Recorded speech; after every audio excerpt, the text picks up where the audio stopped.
안녕하세요. 나라라 물리 인터넷 방송 세 번째 시간인가요? 두 번째 시간인가요? 예, 반갑습니다. 일단 그 유튜브나 네이버 카페를 통해서 네이버 카페에도 나라라 물리라고 치시면 그 카페 하나가 나오거든요.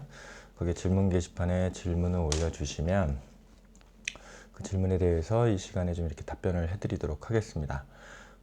유튜브 게시판에, 유튜브 이렇게 그 질문란에 하나 이렇게 질문이 하나 있어서 그거부터 먼저 좀 말씀드리고, 그 다음에 또 다음으로 뭐 이어갈게요. 뭐 그 한 분이 이제 가역 반응하고 비가역 반응이 그러니까 어떤 차이가 있느냐에 대해서 좀 물어보셨는데, 그건 좀 간단해요. 이게 또 간단하다고 그러면 안 되죠. 그 가역이라고 하는 거는 뭐냐면 가역, 거꾸로 돌아갈 수 있다라는 뜻이잖아요. 거꾸로 돌아가서 원상태로 다시 될 수 있을 때를 우리가 가역 반응이라고 얘기합니다.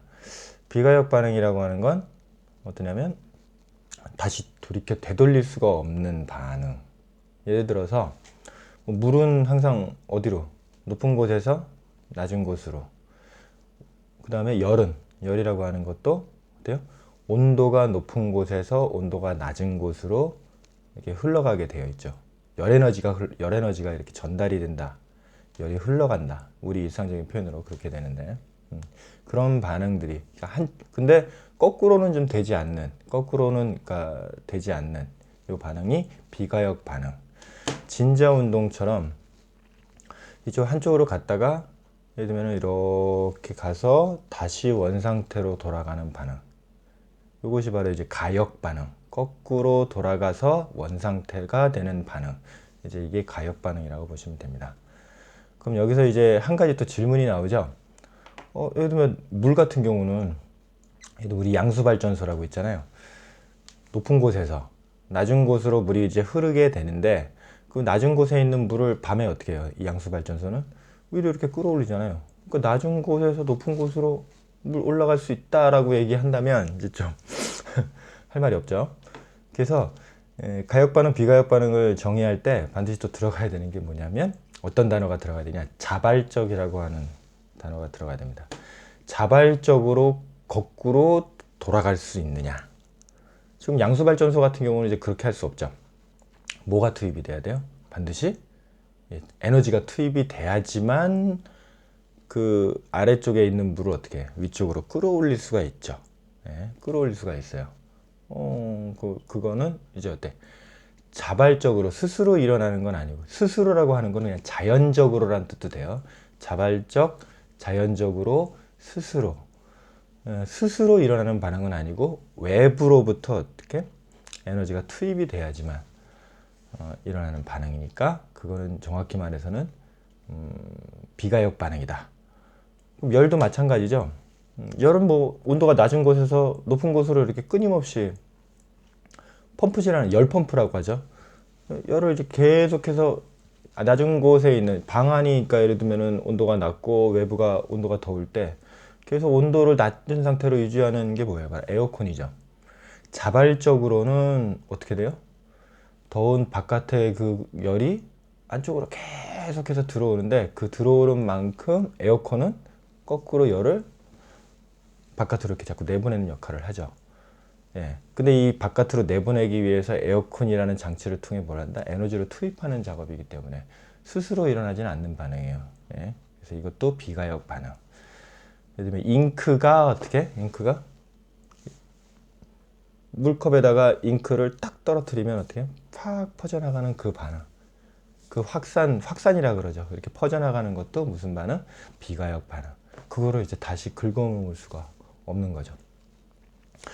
이 세상에서 가역 반응은 99.99% 비가역 반응이 가역 반응은 거의 없어요. 사실 진자 운동도 어떻게 되죠? 진자 운동도 다시 이렇게 원상태로 돌아간다 하지만 정확하게 원상태로 돌아가지는 않죠. 요거는 또 왜 그래요? 예, 주변에 공기 분자와 이 진자라고 하는 물체죠. 진동하는 물체. 이게 부딪히면서 이 물체의 역학적 에너지가 뭘로 자꾸 바뀌어요? 예, 공기 분자가 충돌하면서 공기 분자 열 에너지로 바뀌죠. 그래서 원래 높이로 올라가지는 않고 점점 작아지다가 이제 멈추게 되는 거죠. 네. 그래서 이것도 정확히 말하면 실제 물리적인 현상, 그러니까 우리 우주에서 일어나는 현상 중에서는 비가역 반응에 해당한다. 네. 그러니까 여기서 또 한 가지가 나오죠. 가역 반응을 정의하는 거예요. 주변에 어떻게 해요? 그러니까 이렇게 표현을 해요. 어떤 데서는 흔적을 남기지 않고 원상태로 돌아갈 수 있을 때, 요거를 이제 가역 반응이라고 한다. 흔적을 남기지 않는다는 표현 되게 괜찮은 것 같아요. 진자도 이렇게 가면서 흔적을 남기죠. 계속 좀 공기 분자가 충돌하면서 어때요? 외부로 이제 열 에너지를 그러니까 전달하게 되니까 이것도 이제 흔적을 남기지 않는 그런 뜻이 되는 것 같아요.